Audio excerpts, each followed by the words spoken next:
In this video, I'm going to rank chess improvement methods from F tier to S tier, starting with playing bullet chess, which goes straight to F tier, because playing bullet does not make you better at chess. I don't think anybody would disagree with me here. Maybe there are some bullet connoisseurs that really want to disagree and want to say that bullet makes you better at the game, but they're coping, it doesn't.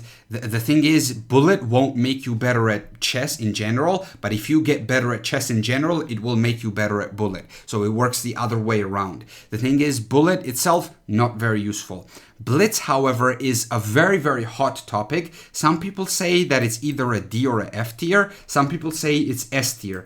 I don't think it's either S or F. I think it's in the middle. I think it's B tier. And I think it's okay because you get a lot of volume in. You can play a lot of games. You can train your intuition. But the thing is, if you're a beginner or an intermediate level player, you're not going to be able to benefit from Blitz. You're going to be able to benefit from Blitz if you're more advanced. So that's why I'm putting in B tier. I don't think you're necessarily going to get better at the game, but it's good for training your intuition, but it's not good for training your calculation. So that's why I'm going to put Blitz in the B tier. Next up, we have rapid and classical chess, which of course goes straight to S tier because you need to play rapid and classical if you want to get good at the game. Rapid and classical allows you to calculate, it allows you to come up with ideas, it allows you to find tactics. The thing is, when you're playing Blitz, you are going to miss a lot of things, but when you're playing rapid and classical, yes, you might still miss some things, but you're going to be finding new ideas,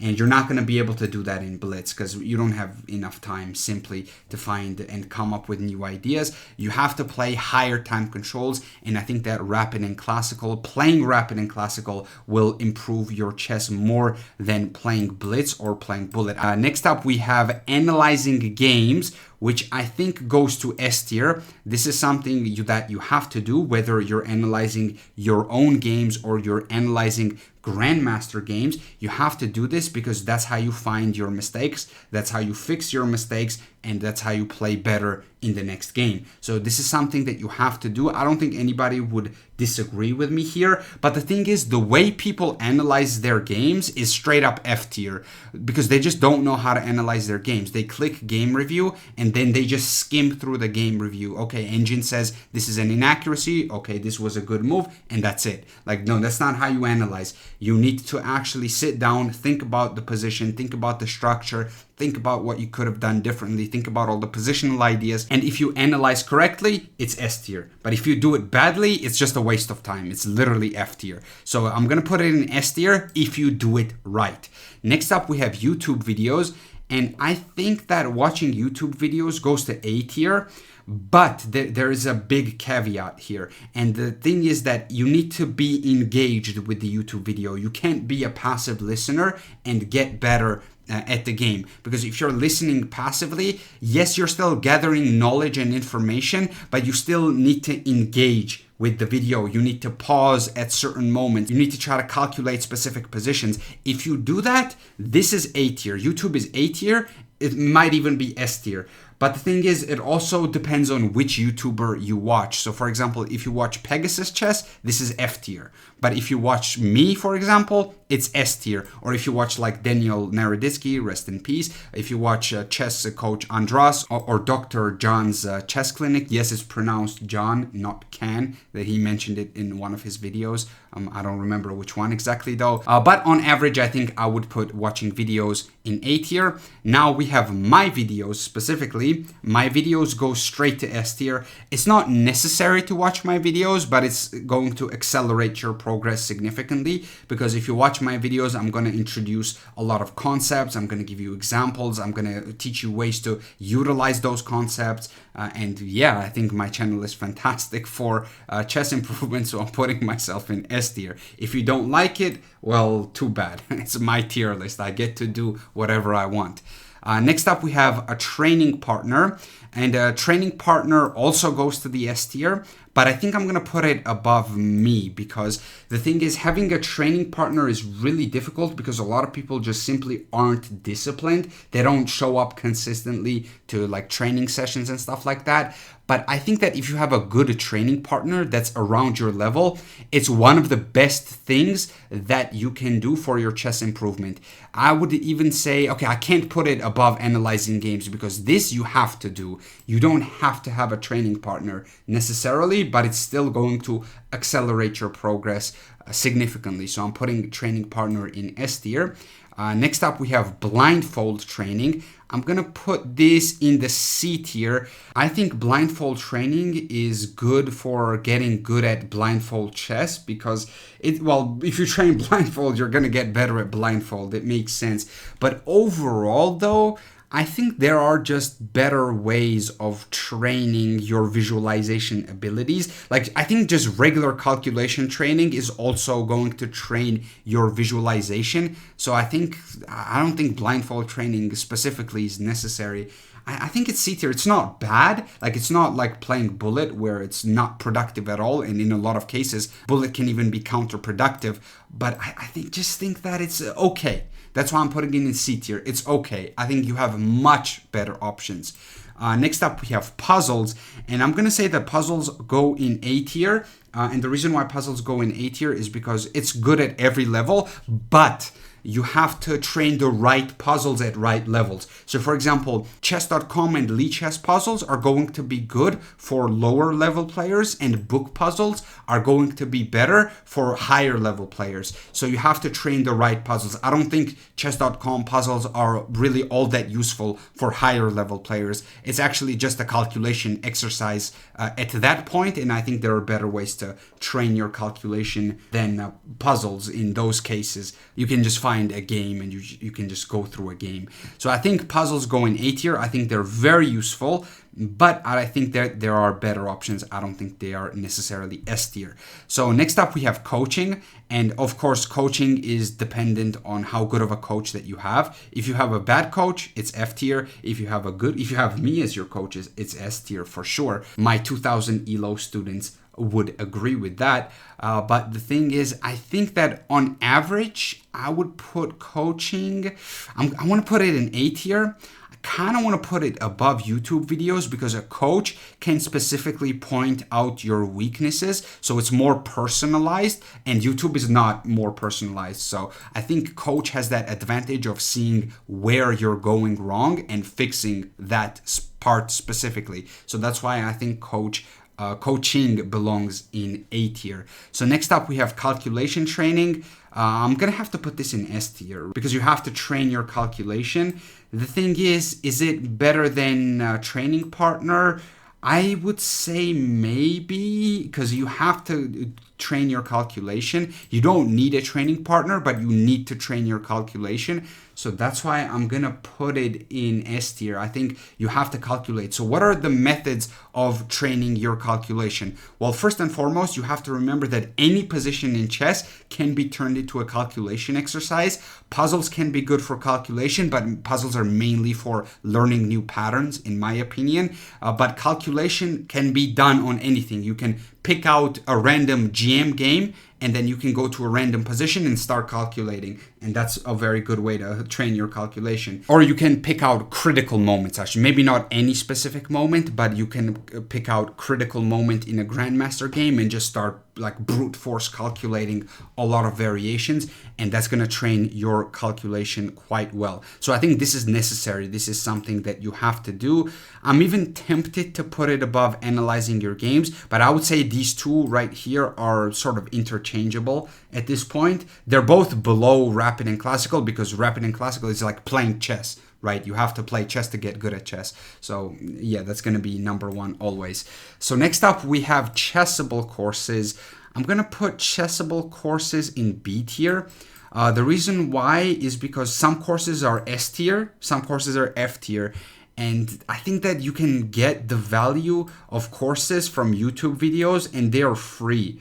So I think that Chessible courses are going to go in B tier. They can be very good, but they can also be useless and a waste of time. Maybe they're not bad necessarily, but they can definitely be waste of time and money if you don't get the right one and if you don't use it correctly. So I think Chessible courses are going to go into B tier. Next up, we have reading books. I want to put it in A tier. I'm going to put it above puzzles. Do I want to put it above YouTube? That's the real question. I think it's probably below coaching. Because coaching is, as I said, personalized and books are not personalized. So that's why I want to put it below coaching, but I'm tempted to put it above YouTube. The thing is, for me, the way I look at it is you can be engaged with YouTube videos and you can be engaged with books. And if you are engaged with both, they can give you an equal amount of value. So putting one above the other, I'm gonna have to put it below YouTube, because if you engage with YouTube, you're still going to get the same value as if you engage with a book. But YouTube has an advantage that books don't have, and that is that it's a video format. And the thing is that when you're watching a video, it's more digestible. The person who makes the video explains all the ideas verbally, and I think it might be easier for people to digest because of that. So that's why I'm putting books below YouTube. But I think they're a very good way. I mean, books are books. They're going to stand the test of time. So I think that they are a great way to improve at the game. I don't think they're necessary. I think all of these things, the top 3 things are definitely necessary. But I don't think books are necessary to get better at the game. You have other sources of information. So I would say that books belong in A tier. Still excellent and a very good method of trying to improve at the game. So this, I think, goes in A tier. Next up, we have cheating. And the thing is, people have said, I cannot believe that people have said this. I've heard some people say that cheating makes you better at the game, or like cheating helps them improve. And I just, no. Just simply no. I'm going to put cheating in F tier. It doesn't make you better at the game. It doesn't calculate, well, it calculates for you, which means that you're not really doing any work. So like no, just no, don't cheat. Next up, we have learning openings. Now, learning openings is one of those things that it's always going to be good to learn openings. But the thing about learning openings is that people do it too much. They only focus on openings. And if you do that, then you're in F tier. Okay, I'm not going to put you below cheating, but you're definitely in F tier. But the thing is, if you do it well, and if you do it with other things like calculation and analyzing, I think it's good. But if you just start learning only openings and memorizing lines, it's useless. Like, you're not going to get better at the game. Next up, we have playing versus a computer. And I actually think that I want to put it in C tier. I'm going to put it above blindfold training. I'm kind of tempted to put it in B tier, but I don't think it is B tier. I think it is C tier. Now, a lot of people would put this in D tier or even F tier, but I think there are some very situational situations where you can play against the computer and you can actually improve at the game. And I'm going to explain those situations. So, for example, if you play a game against the computer from start to finish, it's going to melt you. It's not going to be useful for your improvement. It's just not going to do anything. But there are some specific positions that you can play against the computer. For example, what I used to do was that I used to get a position, let's say a rook endgame position, where I'm down a pawn. The position is objectively equal, but I'm down a pawn, and I have to be very precise to draw the game.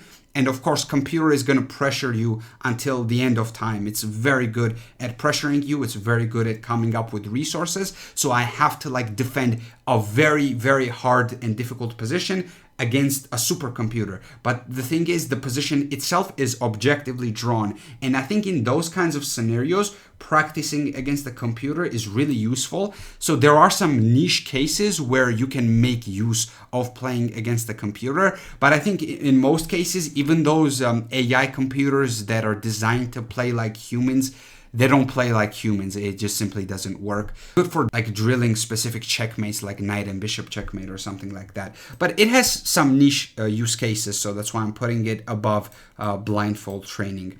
Next up, we have thinking methods, or you can also call them thinking systems. I'm going to put this in D tier because I think that it's not really all that useful. It can be counterproductive.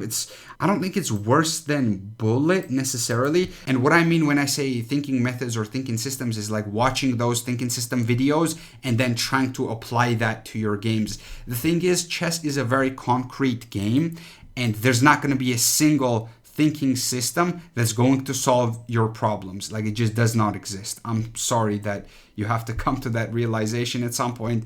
It just doesn't exist. You need to calculate, you need to find concrete ideas. And the thing is that this can be very counterproductive. I'm tempted to put it in F tier, bro. I really am. Like, I want to put it in F tier, but I think that there is like some value that you might get from like using these thinking methods. Like, they can be useful in certain situations, and it also depends on like what kind of thinking system are you using as well, because different people have like different thinking systems.